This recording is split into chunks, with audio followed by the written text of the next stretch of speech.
নমস্কার, তনুর গল্প সম্ভারে আমি তনুশ্রী তোমাদের সবাইকে স্বাগত জানাই।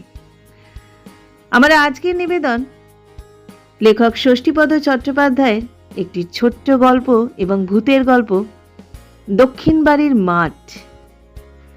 গল্পটা শোনার অনুরোধ রইল।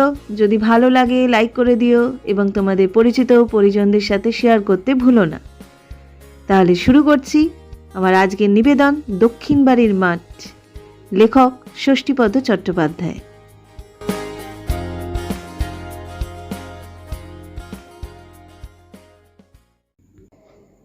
হাওড়া শহরের ঐতিহ্য মার্টিন কোম্পানির ছোট্ট রেলগাড়িটি আগে তেলকল ঘাট থেকে ছাড়ত। তেলকল ঘাট থেকে ছেড়ে হাওড়া, ময়দান, কদমতলা হয়ে বালিটিকুড়ি ইত্যাদির ওপর দিয়ে আমতা, শিয়াখালা, চাপাডাঙ্গায় চলে যেত। তারপর তেলকল ঘাট ও হাওড়া ময়দান বন্ধ হয়ে গেলে ট্রেন ছাড়ত কদমতলা থেকে। পরে, অর্থাৎ সেই বোমা পড়ার বছর, মানে এই গল্প লেখার 40-42 বছর আগে, কদমতলা থেকেও স্টেশন উঠে গিয়ে হাওড়া স্টেশনের কাছাকাছি বাঙালবাবুর ব্রিজের তলা থেকে ছাড়ত। তা যাক, মার্টিন রেলের ইতিহাস এটা নয়। মানে সেই 40-42 বছর আগের সালটা ঠিক মনে নেই, তবে সেটা বোমা পড়ার বছর। শহরের লোক সাইরেনের শব্দে আতঙ্কিত হয়ে এবং বোমা পড়ার ভয় যখন শহর ছেড়ে পালাচ্ছে, এটা তখনকার গল্প। এখন যেমন মফস্বলের বাসগুলোর অবস্থা, তখন ঠিক সেই রকম ছিল মার্টিন রেলের ব্যবস্থা। এমনিতেই এই ট্রেনের ছাদে চেপে যেতে লোকে ভালোবাসত, তার উপর যুদ্ধের বছর। প্রাণের ভয়ে মানুষ পালাচ্ছে, কাজের ওপর নিচে গাদাগাদি করে লোক চলেছে দেশের দিকে।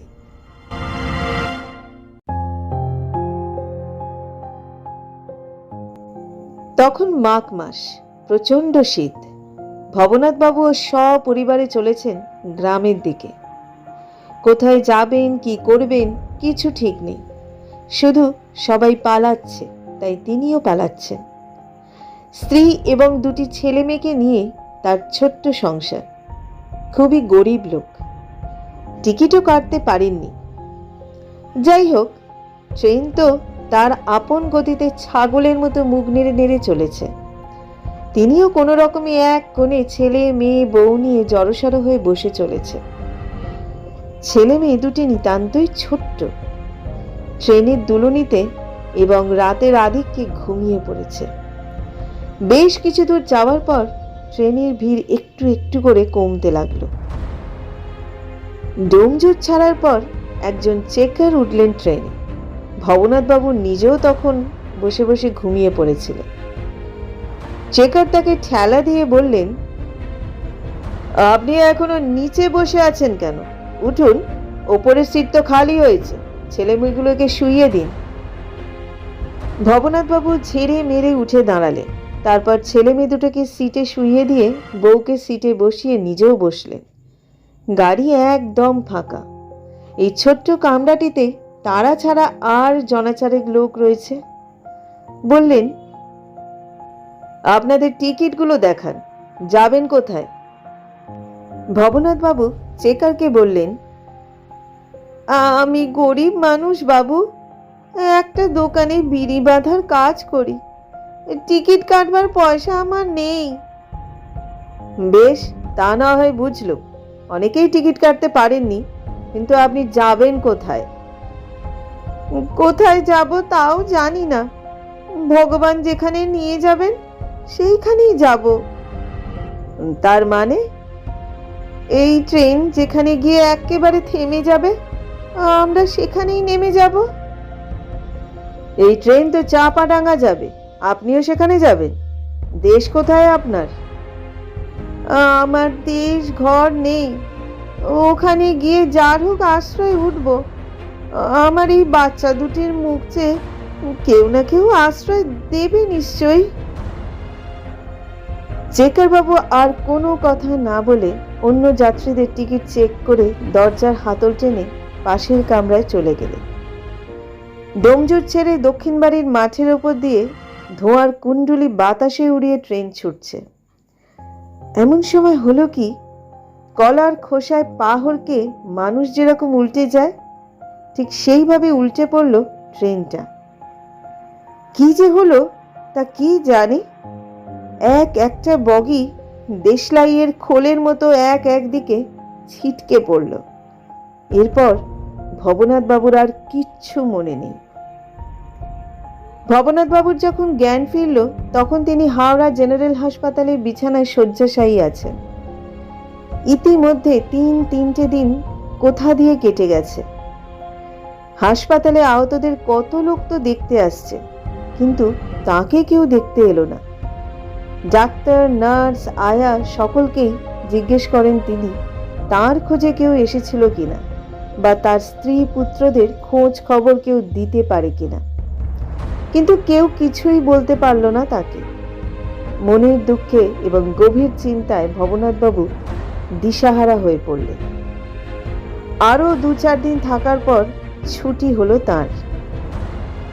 ছুটির পর প্রথমেই ফিরে এলেন তিনি নিজের বাড়িতে, যদি তার বউ ছেলে মেয়ে দুটিকে নিয়ে আবার সেখানে ফিরে এসে থাকে সেই আশায়। কিন্তু না, সেখানেও কেউ নেই। ছোট্ট ঘরটিতে আগের মতোই তালা দেয়া। গভীর আশঙ্কায় বুক কেঁপে উঠল তাঁর। হাতে একটিও পয়সা নেই, পেটে প্রচন্ড খিদে। চেনা জানা প্রতিবেশীরা সকলেই প্রায় স্থান ত্যাগ করেছে। এখন একমাত্র ভিক্ষে করা ছাড়া কোনো উপায় নেই। যাই হোক, তবু ওরই মধ্যে এক পরিচিত লোকের সঙ্গে দেখা হতে নিজের বিপদের কথা বলে গোটা 2 টাকা ধার নিলেন। তারপর সামান্য কিছু জলযোগ সেরে হেঁটে হেঁটে কদমতলায় এসে ট্রেন ধরলেন। আমতার গাড়ি। সেই গাড়িতে করে তিনি ডোমজুড়ে এসে নামলেন। এরপর লাইন ধরে শুরু হলো হাঁটা। কেননা এইখানেই দক্ষিণ বাড়ির মাঠের কাছে ট্রেনটা উল্টে গিয়েছিল। ওদের খোঁজ খবর হয়তো ওইখানেই পাওয়া যেতে পারে। ভবনাথবাবু লাইন ধরে হাঁটতে হাঁটতে যখন দক্ষিণ বাড়ির মাঠে এসে পড়লেন তখন সন্ধে হয়ে এসেছে। এখনকার মানুষ তখনকার সেই দক্ষিণ বাড়ির মাঠের রূপ কল্পনাও করতে পারবে না। এক গভীর জঙ্গলময় প্রান্তরে কিছু ধান জমি নিয়ে দক্ষিণ বাড়ির মাঠ। সেখানে গিয়ে তিনি ঘটনাস্থল আবিষ্কার করে ফেললেন। দেখলেন 2-3টি বগি তখনও সেখানে উল্টে পড়ে আছে। ভবনাথবাবুর 2 চোখে জল এলো। কিন্তু এই মাঠের মাঝখানে কোথায় যাবেন তিনি? কাকেই বা কি জিজ্ঞেস করবেন? এমন সময় হঠাৎ দেখতে পেলেন বেশ জোরালো টর্চের আলো ফেলে তার সামনের সরু লাইন ধরে স্লিপারের ওপর দিয়ে কে যেন আসছে। ভবনাথবাবু আশার আলো দেখে সেদিকে তাকিয়ে রইলেন। টর্চের আলো এবার তার মুখের ওপর পড়ল, কাজেই লোকটিকে দেখতে পেলেন না তিনি। লোকটি কঠিন গলায় বললেন, কে আপনি? এখানে কি করছেন? ভবনাথবাবু ভয় ভয় বললেন, আগে কিছু করিনি। কিছু করেননি তো দাঁড়িয়ে আছেন কেন? এই ভর সন্ধ্যেবেলা লাইনের ওপর আত্মহত্যা করতে এসেছেন, না ফিশ প্লেট খুলছেন? আগে না না, ওসব কিছুই করিনি আমি। তবে কি এই মাঘ মাসের শীতে এখানে এসেছেন হাওয়া খেতে? জানেন না মাত্র কদিন আগে এখানে একটা মারাত্মক ট্রেন দুর্ঘটনা হয়ে গেছে? জানি, সেই ট্রেনে আমিও ছিলাম। আপনিও ছিলেন? সে কি, আপনি মারা যাননি? মারা গেলে তো আপদ চুকেই যেত মশাই, কিন্তু আমার বউ আর 2টি বাচ্চা ছেলে মেয়েও সঙ্গে ছিল। তাদের কোনো খোঁজ খবর না পেয়ে বড়ই চিন্তিত আছি।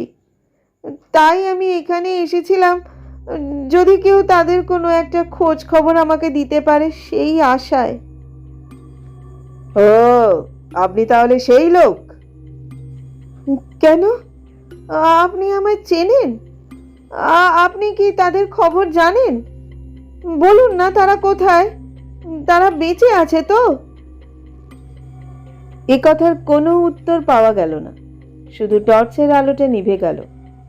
প্রথম কিছুক্ষণ চারদিকে অন্ধকার দেখলেন ভবনাথবাবু, তারপর আলো আঁধারের ধাঁধা কাটলে চোখের সামনে যাকে দেখতে পেলেন তাকে দেখেই চিনতে পারলেন ইনি তো সেই চেকার বাবু, যিনি বিনা টিকিটের যাত্রী জেনেও কিছু বলেননি তাকে। ভবনাথ বাবু হাউ হাউ করে কেঁদে উঠলেন।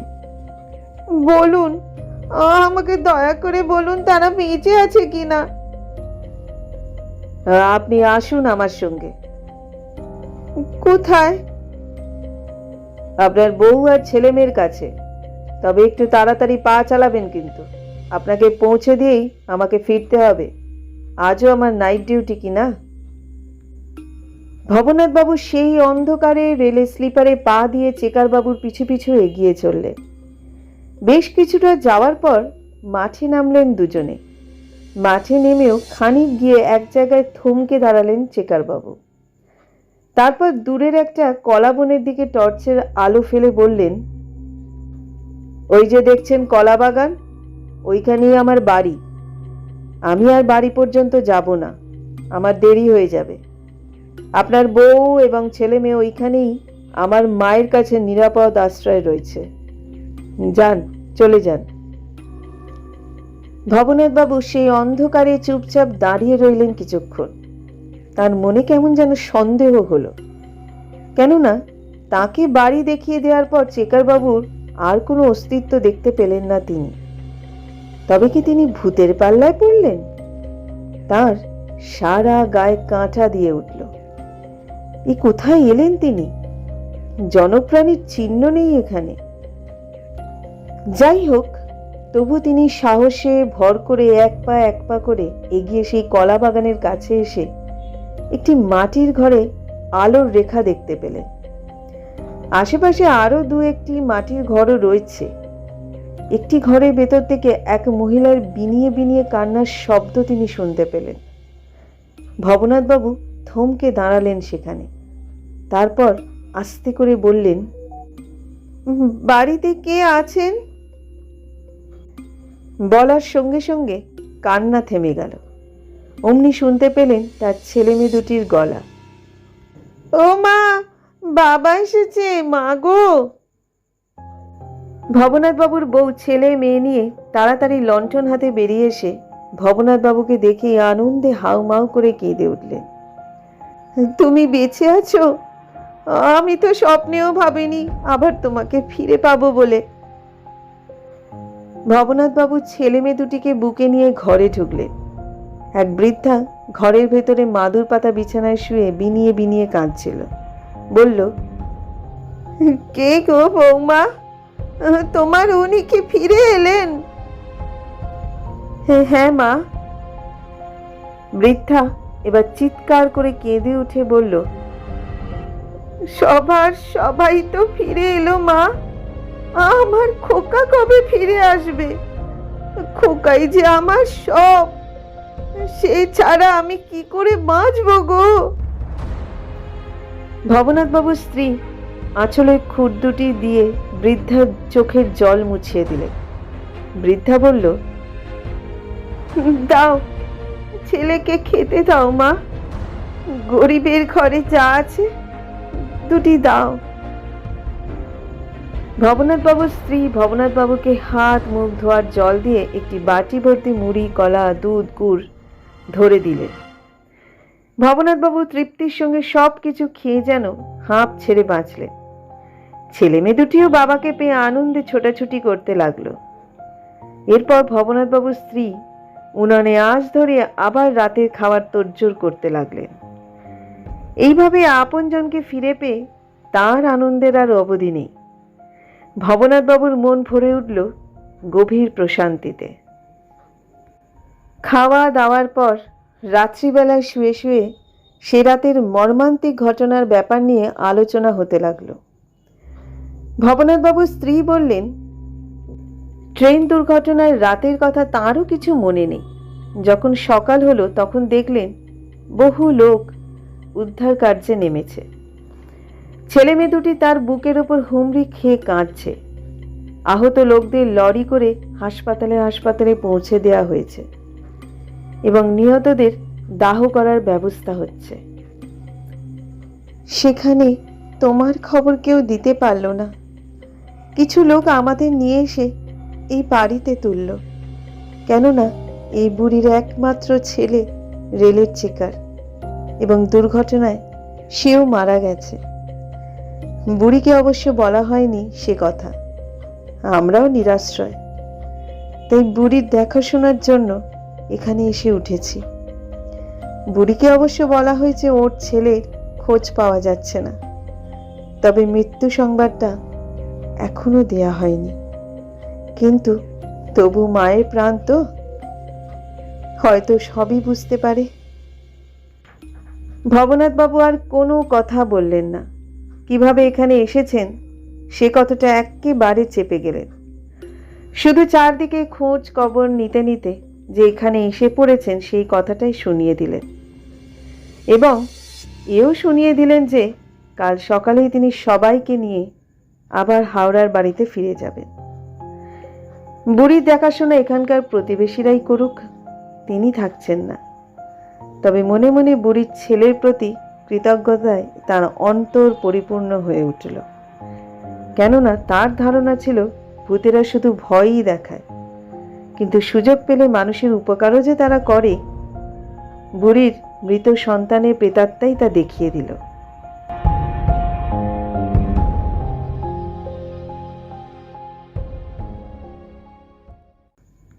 এতক্ষণ তোমরা শুনলে লেখক ষষ্ঠীপদ চট্টোপাধ্যায়ের একটি ছোট ও রহস্যমূলক গল্প, দক্ষিণ বাড়ির মাঠ। আজ আমি একটু অন্যরকম গল্পই তোমাদের শোনালাম। গল্পটা তোমাদের কেমন লাগলো অবশ্যই তোমরা কমেন্ট করে জানিও। যদি আমাদের গল্পগুলো তোমাদের ভালো লাগে, যদি যোগ্য মনে হয়, তাহলে যারা এখনো পর্যন্ত আমাদের চ্যানেলটাকে সাবস্ক্রাইব করোনি তারা ঝটপট আমাদের চ্যানেলটাকে সাবস্ক্রাইব করে দিও এবং পাশে থাকা বেল আইকনটি প্রেস করে দিয়ে রেখো। আজকের মতো বিদায় নিচ্ছি, খুব শিগগিরই ফিরবো অন্য আরেকটা নতুন গল্প নিয়ে। সবাই ভালো থেকো, সুস্থ থেকো এবং অবশ্যই সাবধানে থেকো।